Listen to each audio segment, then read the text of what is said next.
Dos què?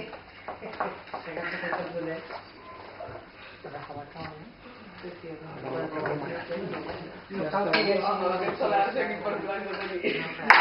Mariana, no cal que hi hagi ningú llegint, oi? No, però bueno, vinc aquí per son cas. Un reforç psicològic. Sí. Bueno, lo que pretenderíamos hoy, pretendía que no acabo de conseguirse, que intervengáis mucho, que cada frase se entienda hasta el final. Para eso vamos a hacer una especie de composición de lugar. Fijaos, la inmensidad de los mundos, es una inmensidad inconcebible.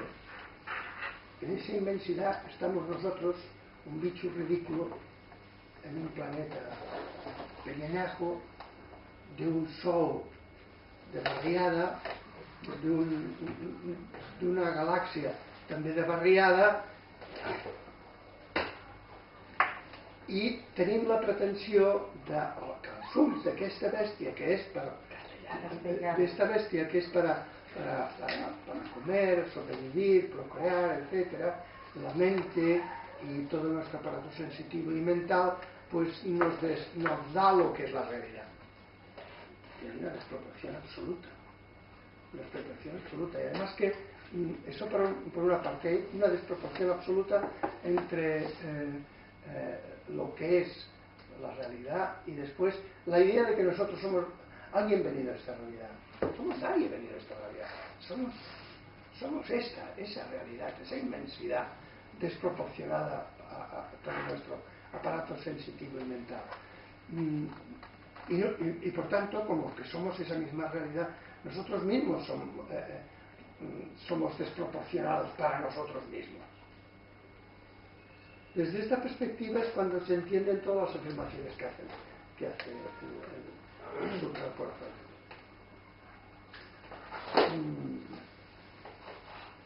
Después hablaremos de esto, pero también está el mecanismo de nuestra lengua. Nuestra lengua está concebida, está construida para que un bicho sobreviva, no para más.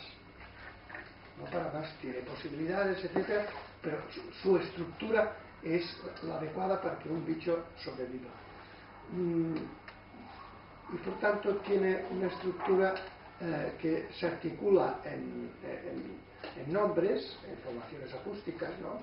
Se articula en nombres que se refieren a cosas y que deben organizar nuestra acción con las cosas, ¿no?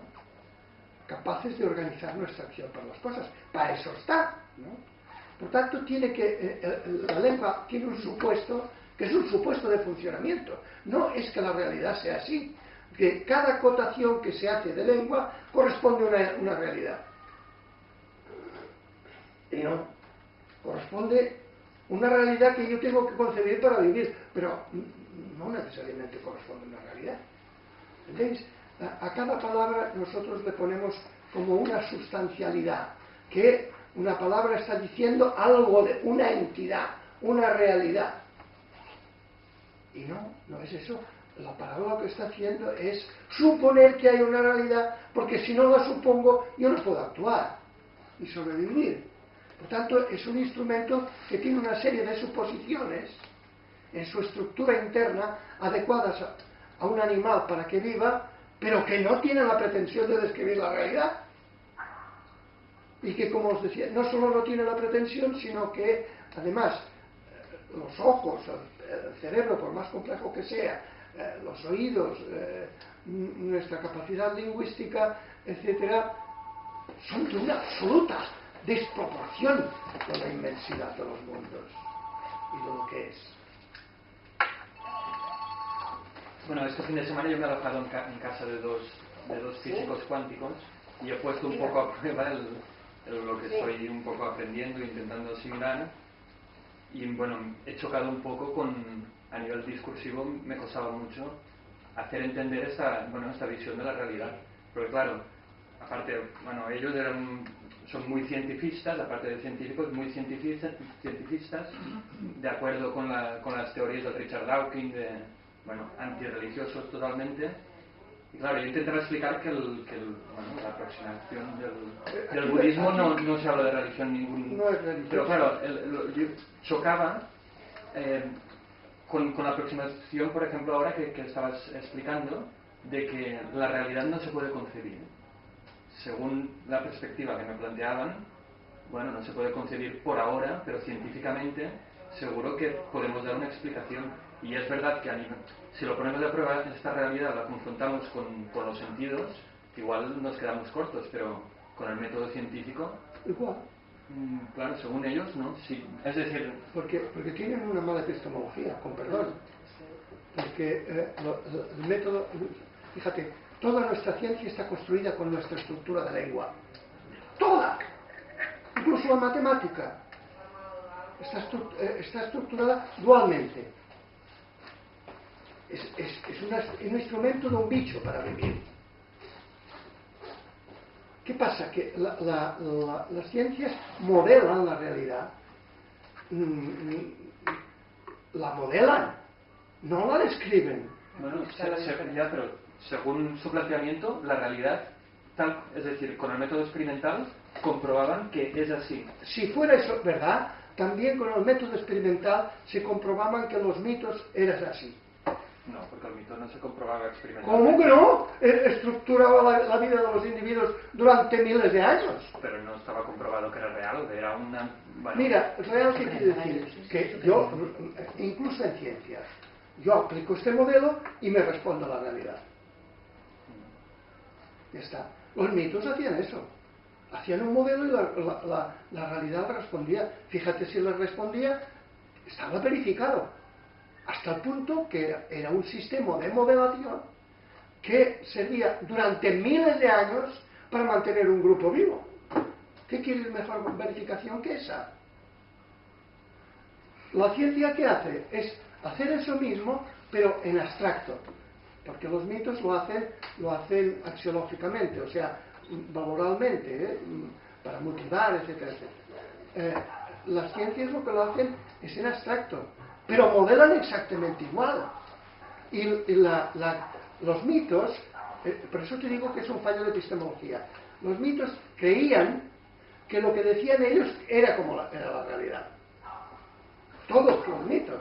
Ves a las iglesias y también todos las que se creen que lo que dicen es como es la realidad.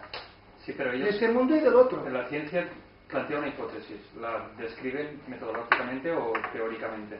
Después hay unos métodos para comprobar que es todo así y la realidad lo ojo, contrasta. que esa hipótesis funciona, no que es así. Es muy diferente, ¿eh? Vale. Yo tengo una serie de datos y construyo una hipótesis. La hipótesis no se puede probar. Pero construyo una hipótesis y trabajo con esa hipótesis. Hipótesis, supongo que. Y me funciona. Vale. Pero que me funcione no quiere decir que esté describiendo la realidad como es. Esto ya la epistemología de la ciencia lo dice, no yo. La epistemología de la ciencia dice, es modelación continua y por tanto esa idea de que los mitos describían la realidad es cientismo, es una epistemología mítica, esa de tus amigos, que los mitos describían la realidad. Cuando entra la ciencia en polémica con los mitos y la religión, dice, no, es la ciencia la que describe la realidad. No, chalaos, ni una ni otra. Una modela de una manera con unas pretensiones y es hacer una constitución, una construcción de un proyecto colectivo para sobrevivir, y la otra hace modelos para operar en la realidad. Y hace modelos y opera y le funciona. Y hasta que llega un momento que no lo funciona y hace otra hipótesis y otro modelo. Pero en este proceso cada vez nos aproximamos más a la realidad. ¿Qué quiere decir que cada vez nos aproximamos a la Es más realidad? complejo. ¿Qué canon tienes tú para saber si te estás aproximando o no te estás aproximando? Es que tienes una descripción previa que diciendo me voy acercando. Bueno, se constata, No, Que es un supuesto. Es un supuesto epistemológico acrítico. Como decir, mira, hay ángeles, demonios, cielo e infierno.